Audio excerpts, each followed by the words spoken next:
Hello, everyone. Thank you so much for helping. And my name is Ransom Onyema. I'm a final year radiography student. Um, I'm also a medical writer, and I'm also a content creator, especially on YouTube. So today I have an amazing guest speaker today, all the way from the US. Her name is Lateefat. She's gonna introduce herself to you all so you can get to know her a little bit. So Latifah, could you introduce yourself to the audience? Hi everyone, my name is Lateefat Odunuga, and I consider myself a storyteller. My journey started all the way from Nigeria, and I have a background in clinical psychology. Now I'm focusing more on community psychology because of the individualistic nature of clinical psychology, where we only look at just the individual, and we're still not able to solve a lot of problems. So I rather take a community approach, an approach that is more people centered, that is more liberating, like that's more liberating, and that can have more result with more people. So a lot of my work has been rooted in mental health, social justice, education, and literacy. So I founded an organization here in the US called One Young African. And the reason why I decided to, start this company was because I was seeing a lot of things in the industry. And yes, I'm bringing my identity as Lateefat Odunuga from Shomolu, Lagos, Nigeria, and that identity is not going to be taken away. It's not, I'm not trying to hide it. I'm trying to let them know who I am and my positionality within spaces. And some of the things that I'm doing around storytelling has been more from my own background, from Badagry, and the things that I've learned from my grandmother, who also I call a very effective storyteller. And the kind of storytelling that I'm talking about in this approach is, as a person growing up, I recall that my grandmother would bring us together on a mat, and then she would bring neighbors and people that were living around our vicinity, and she would tell us stories. At least we would hear two stories every night. At 7 p.m. she would make tea, and everyone had a cup and we would drink. All the children, there was no, this child does not have money. We didn't have anything that separated children at a time. Storytelling in my community was a way of community care. This was a way we used to check on each other. This is how we know whose father was sick, whose mother went to the market, whose family is not around. If a child was missing in our midst, my grandmother would say, take the lamp and go and call them from their home. They have to be here. It was an obligation that we had to fulfill as kids. And during this time, when she would tell these stories, every child had a responsibility. There was a responsibility of story listening, story witnessing, and story sharing. You could be called out upon at any time. What do you think of this story? What do you think about the protagonist? Every child was taught decision making skills at a very young age. Like there was a room for self expression of how the child saw the life of that protagonist, and how they also can apply the lessons that they learned from that story and apply it into their own lives. Mm, mm, mm. Amazing. It's that was an amazing introduction, Latifat. It's obvious that your storytelling skills started from when you were small Yes. up until now. Amazing. That's a phase, man. Really good phase. And there are people out there that they can't tell the stories. They're feeling so stuck. You know how they can't uncover you know what they're passing through. I think this session is going to help them to how to despair and what they're passing through, and how to create their stories, to tell their stories for people to here as well. So, Latifa, thank you so much for introducing yourself. So, we have a couple of questions for you to answer. You ready? Yes. All right.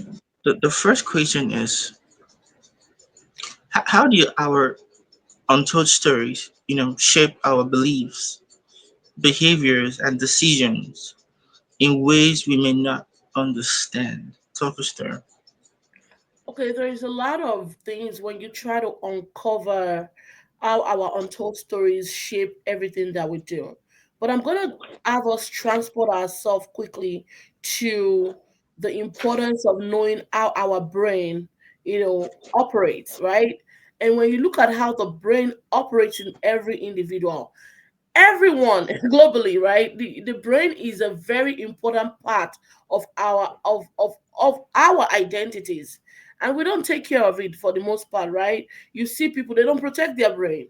you know we, we don't get taught about this importance of what every brain function is doing. Even for children, we don't bring it to their spaces. The parts of the brain that are responsible for executive function, just like how Donald Trump is giving all these executive orders recently, right? So there are parts of your brain that makes that decision. So when you have some untold stories that might be injuring you from flourishing, they have an impact on your brain. When you have, and it's not that you have to tell these stories in such a way that you want the whole public to know about the stories, but how are you saving this story? What are you saving it for? There has to be an approach that you're trying to get out of what these untold stories are. What does this untold story mean to your life? Are these stories going to damage my reputation? If it's going to damage my reputation, even if I don't want to tell it, how do I how do I put it in such a way that it liberates me instead and not just damaging me? We have a lot of people that are facing intimate partner violence, that's also called domestic violence. A lot of people who have been faced with trauma, and you would realize that all of this actually impact people. A lot of times, people who are victims might not even want to share, what they've been going through, because they just prefer that I don't want anybody to mock me, I don't want anybody to shame me. And sometimes these are things that therapy would help one to explore. But when you look at the story, every therapist, every psychiatrist, every mental health provider, they're actually working with a story. When the client walks into that door, when they come in for like an intake where they're trying to take their basic information, the person is the storyteller. And whatever these people make about their story is also important. So when you have your stories that's not told, who are you telling these stories to? Is it someone who will condemn you for your stories, or is it someone who will figure out a plan for you to help you uncover how you can use that story and turn your pain into purpose? I'll tell you a quick story, and I don't really like to share this story, but as a young person, I was offered an academic position at a very young age, and I was teaching at the time. And I recall vividly, there was a time that I was faced with 25 professors in a room, and everybody was ranting, and they were like, stuff like that happened. And this was bullying in academia. And sometimes you might not even be able to return back to those type of industry because of what you've passed through. But every time that I look at the past, it doesn't even bother me anymore. I talk about it because I move past it, right? And I move past it because I have been able to turn that pain into purpose. When I was going to write my first children book, I titled it Zuri's Quest Managing Anxiety. And then the protagonist actually dealt with bullying and which led to anxiety. So I have seen myself. I know the impact of what bullying can be on the person. But now from the lens of a child, not even from my lenses, So this is the reason why you might have stories that you want to tell and you don't have the right set of people to tell it to. So one of the things I'll be encouraging people to do is, who are the people that you can trust emotionally? Who are your emotional, and when I say emotional friends, it's not just people you only cry to and tell them all your struggles. People you tell even your happy memories to.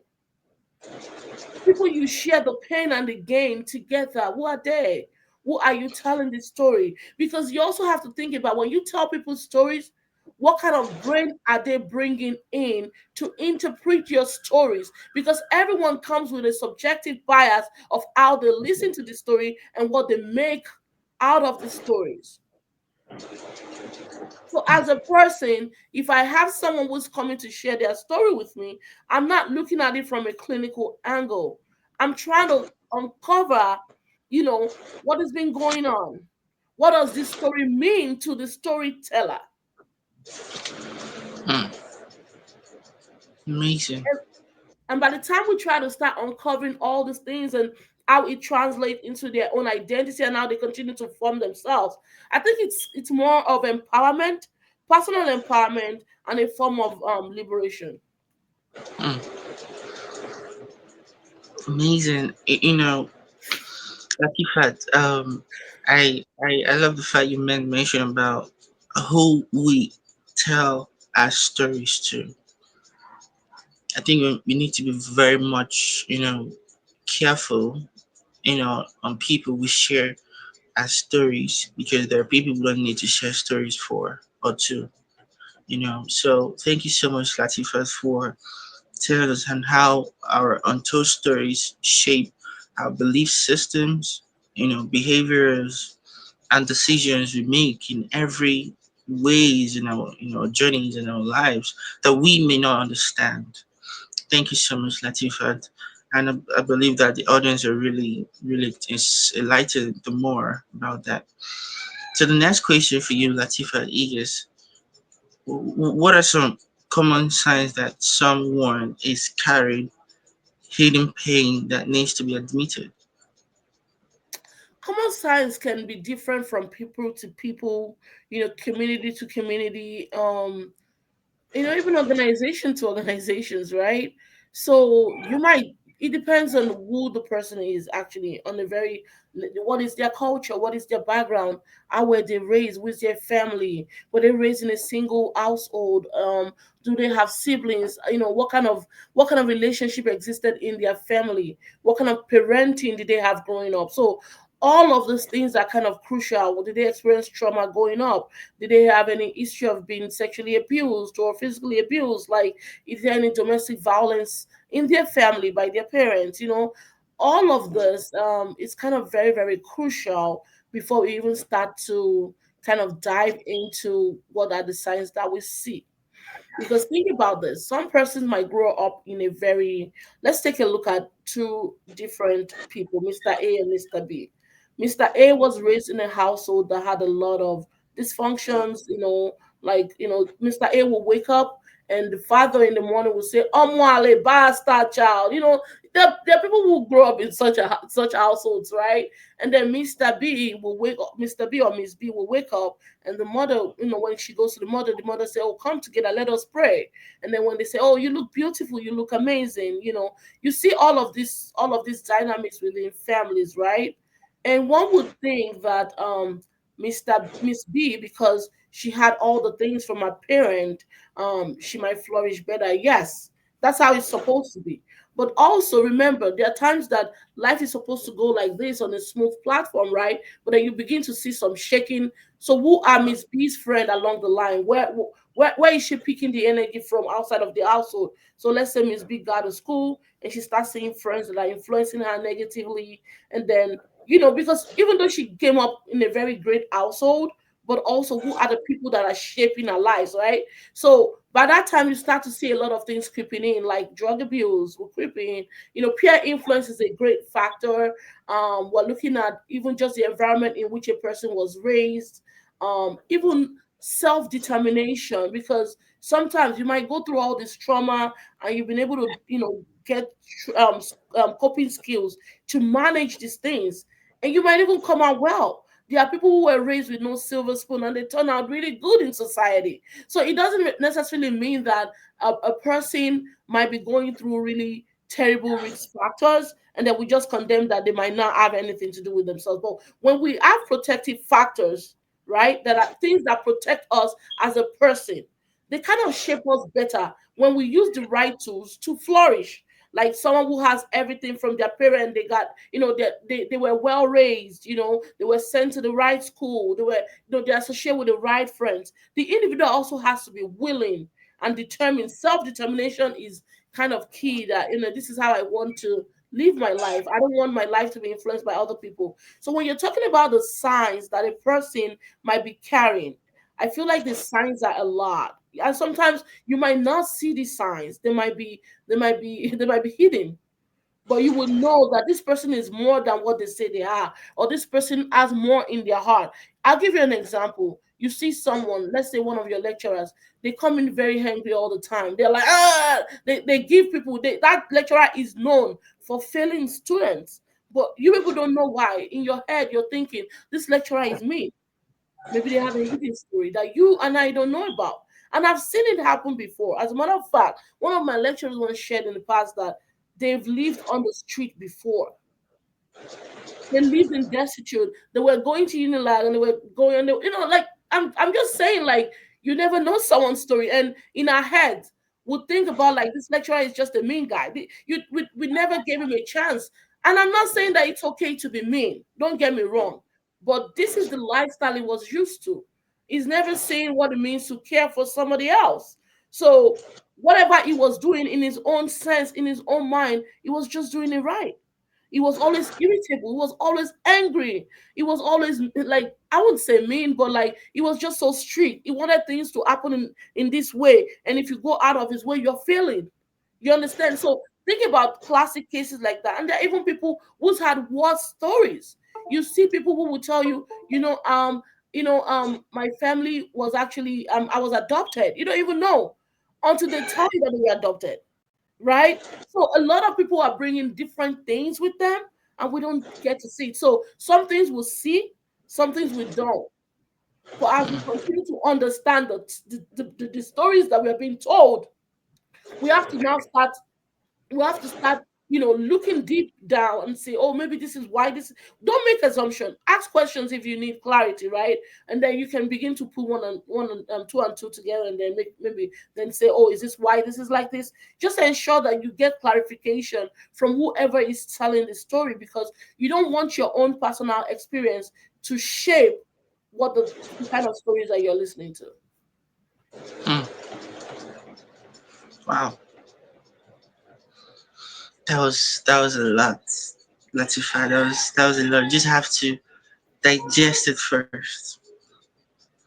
I pinpointed something you made mention about that.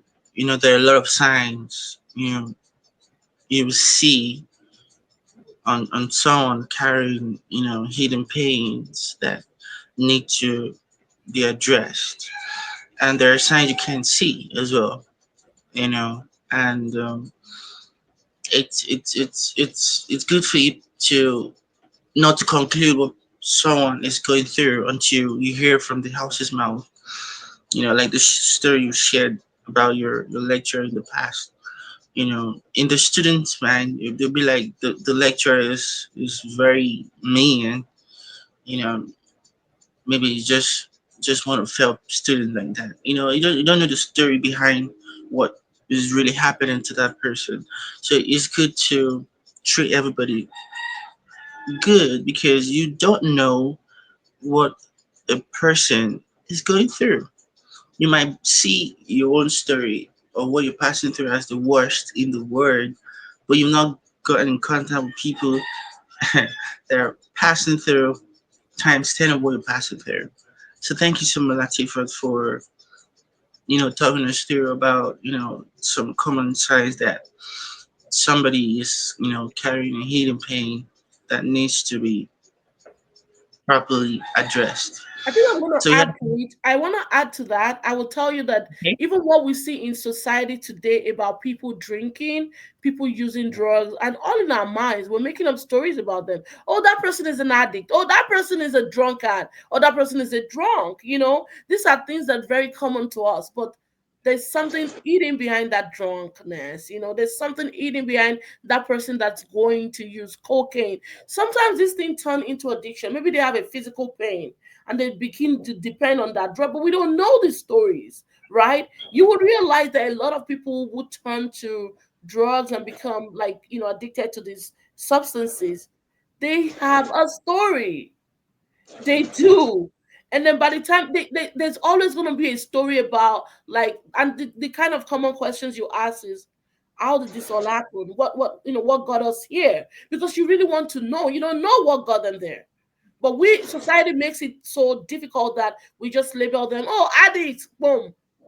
Maybe they've been traumatized all their lives. Maybe they were sexually raped. We don't know. Maybe they were sexually assaulted. We don't even know. We don't know whether they grew up in a household where the family is always drinking, or the family is into drugs, or maybe they were abused when they were younger. We don't know.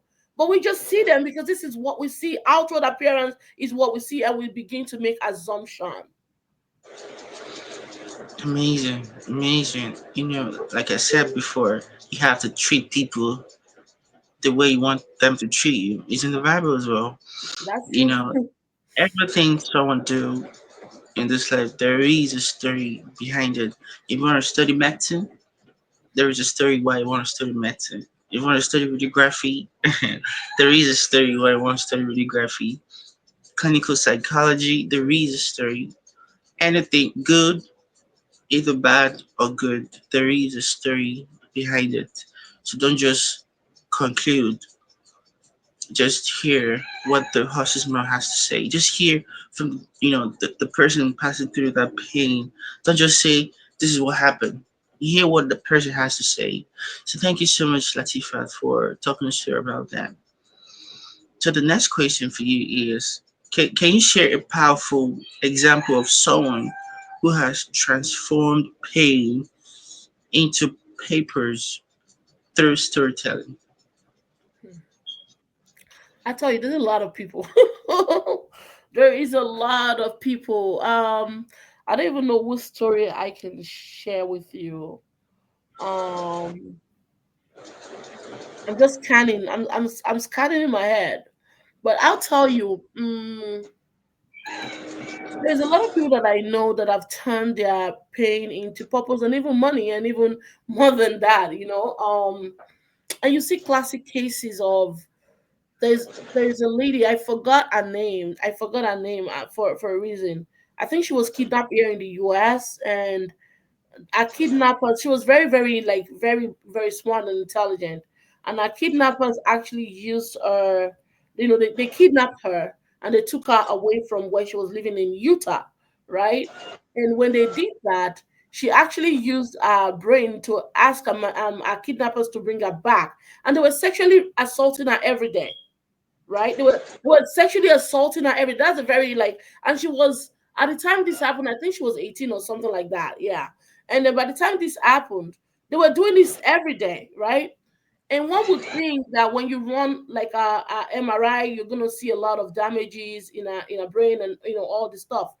But they realized that no, as a matter of fact, she used whatever was going on in her life and decided to start a company where she started an organization for women who have been trafficked and who have been kidnapped or things like that, right? So she used it for something that's more humane, and that organization is flourishing now. So one would think that, oh, this woman, her life is just going to be all over, right? She's supposed to just be using drugs to numb what's going on in her life or numb her pain. But no, she said, I've been a victim. I've been through this.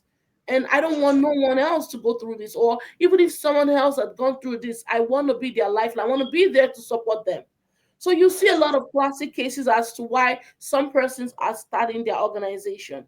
They don't just start organizations because, you know what, they want to save the world. No, it's because it's from a pain point. It's a pain point of, I'm dealing with this. How do I also support? Because they've gone online and they are looking for a support system and they did not find one. And it's more like, since I didn't find one, what can I do to also support people that look like me, who have similar experiences like me? How do I support them? So you see a lot of a lot of cases where people use their stories and transform into even better and better on a daily basis. Yeah, a lot of cases. Like I said before, Latifa, that everything one does, there is a reason. there is a story behind that. Like you are a founder, at for one young Africa in the US. Like you said in the beginning of this session, the reason, that prompted you to open up such an intriguing company for the US in the US, um, there is a reason why you did that. You don't just wake up one morning and just started There a are company. reasons. It doesn't make sense that you just woke up one morning and just started a company Yeah. for no reason. Even even musicians as well, lyrics. There is a reason why they wrote that lyrics, why they're singing that song, this, that. So, in a nutshell, yes, remember that everything you do in life, there should be a story, or there must be a story backing you up. And like Lateefat said, in our lives, we need supporting system. And if you don't get that supporting system, I think you have to, disappear. What are your next options? Because you definitely need people that are encouraging you for what you're doing, you know, tell you, hey, you're doing an incredible job, you're doing this, helping you, sponsorship and all that. So we need all those things in life, but you have to, decipher your options to know what fits in the most. So Latifa, thank you for sharing that very intriguing story of your friend. That was a very intriguing story. But I tell people the beginning is not always smooth. To your road to success, there are a lot of challenges and all that. But people that don't know her story would see, the success of a company now. They say, hey, she's making a lot of money, she's doing this, she's doing that. But they don't know the reason why she founded that company. So thank you so much, Latifa, for sharing that story to us. So the next question for you is what techniques do you use to help people safely uncover and decipher their personal stories? What are your techniques you're using? I think one of these techniques that I will tell you that I use is something called a liberatory approach, where you look at liberation as a form of healing, right? And healing is not just something that you have to wait for time. Healing could take long. It could take anywhere from now till whenever. It doesn't have a definite time that you would say, oh, I've completely healed, right? So I realized that in every story there is a protagonist, there is a conflict, and there is a resolution, right? And when you look at this framework, where you have the protagonist right there, and what conflicts are they facing, what issues do they have, what are their struggles, what are their experiences, and how do they overcome it, right? So when I see people and we start to talk and begin to identify their strengths in our conversations, now we know who they are, right? We've seen their struggles. Oh, I've been through this. I've had two marriages. I couldn't finish school because of this. My parents, I lost one family member. Like, we begin to see how we can use that story to liberate them, because we know what has happened in the past. We know what's going on now, but then we're helping them to navigate what goes on in the future with their own story. I'll give you a classic example. Like, when I said I was going to run a storytelling company, a lot of people were looking at me like, "What? A storytelling company? What are you talking about?" I'm like, "Yeah, a storytelling company." And it was because of my experiences working in different psychiatric settings. I was seeing a pattern where we're seeing people for something that's very little as, "Oh, my mom didn't take me to McDonald's, so I'm throwing a tantrum." Kids don't want to go to school on a daily basis here.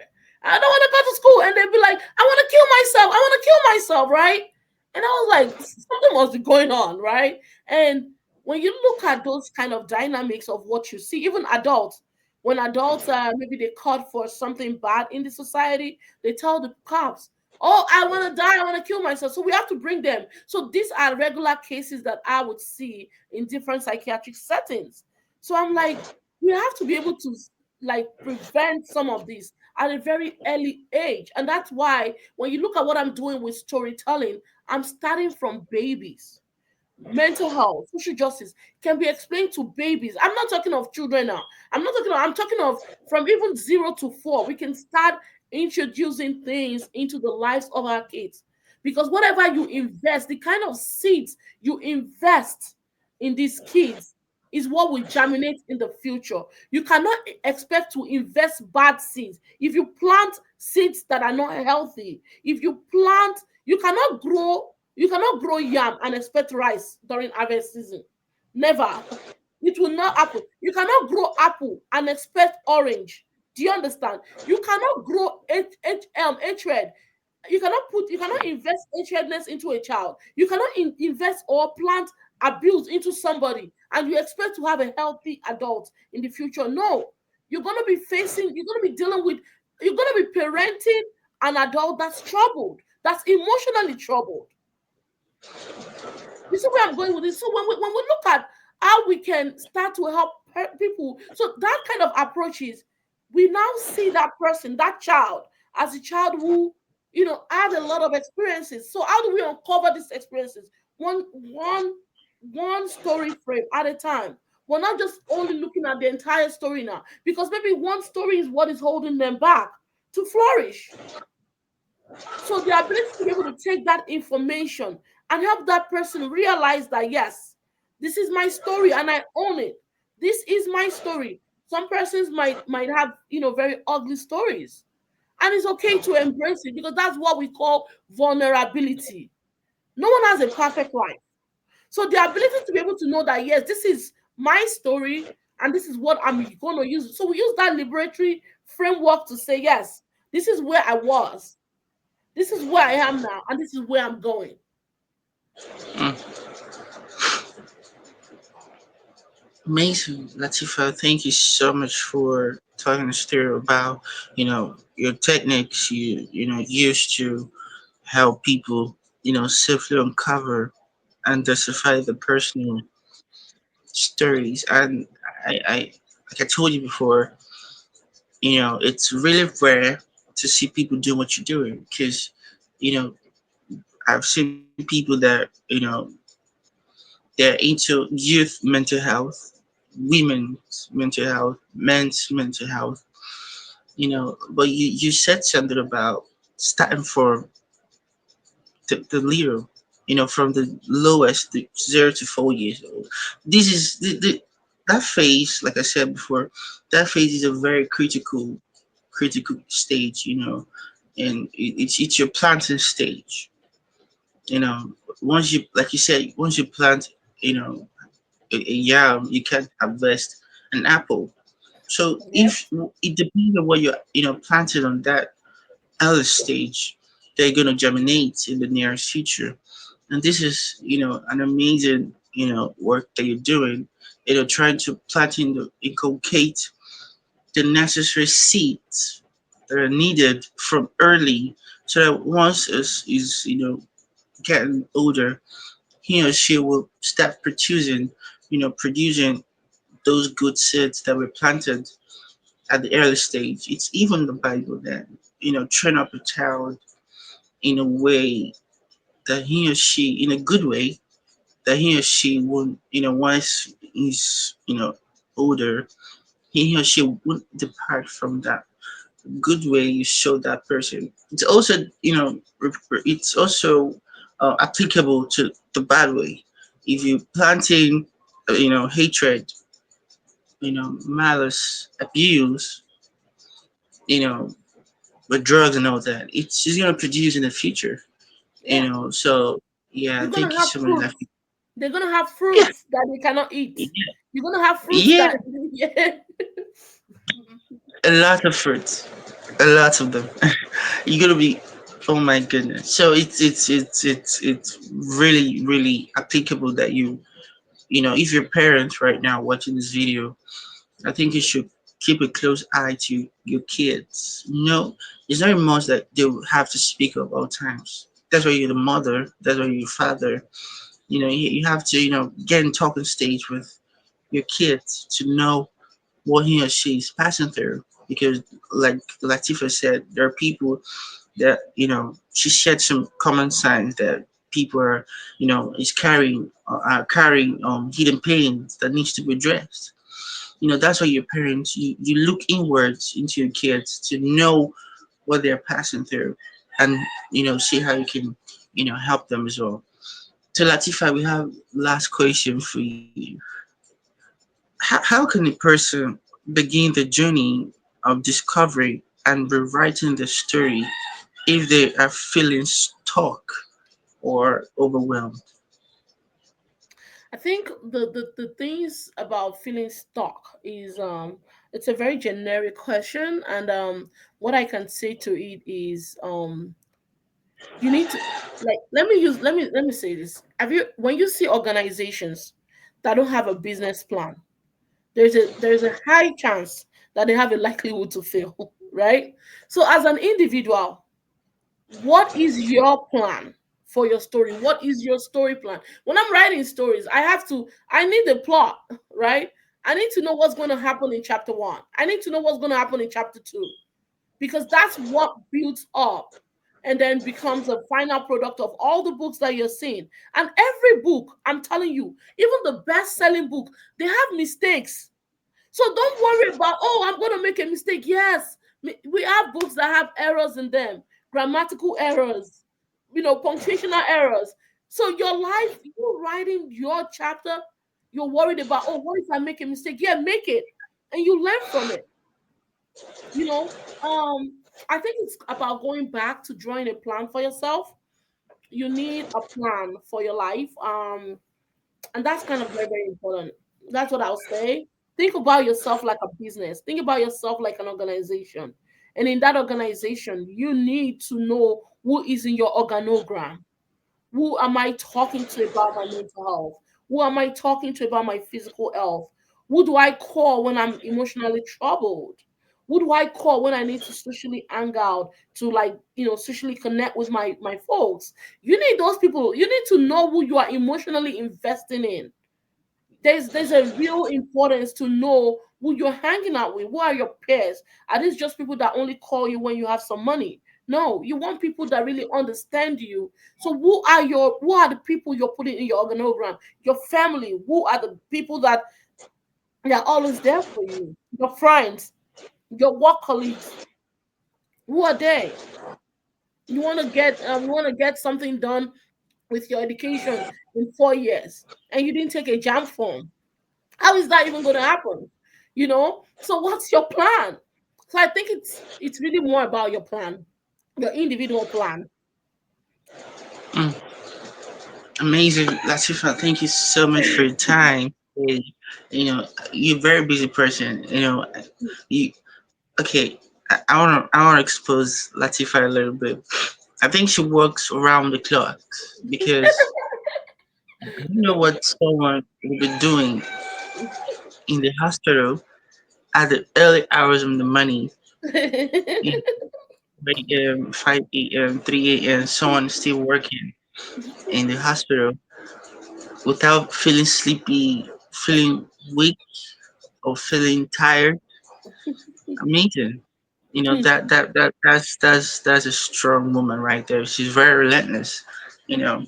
And so we've come to the end of the session. If you wanted to, connect with Latifa, her details will be in the YouTube description below. So do well to connect with her on Instagram and also on LinkedIn as well. And also follow her journey because she has a lot of things to offer the more in the community as well at large. So make sure to watch this video to the end. Please like, share, and subscribe as well. That means the word to me. So hey, thank you so much, Latifa. Thank you, everyone. Thank you so much. Bye. All right, bye.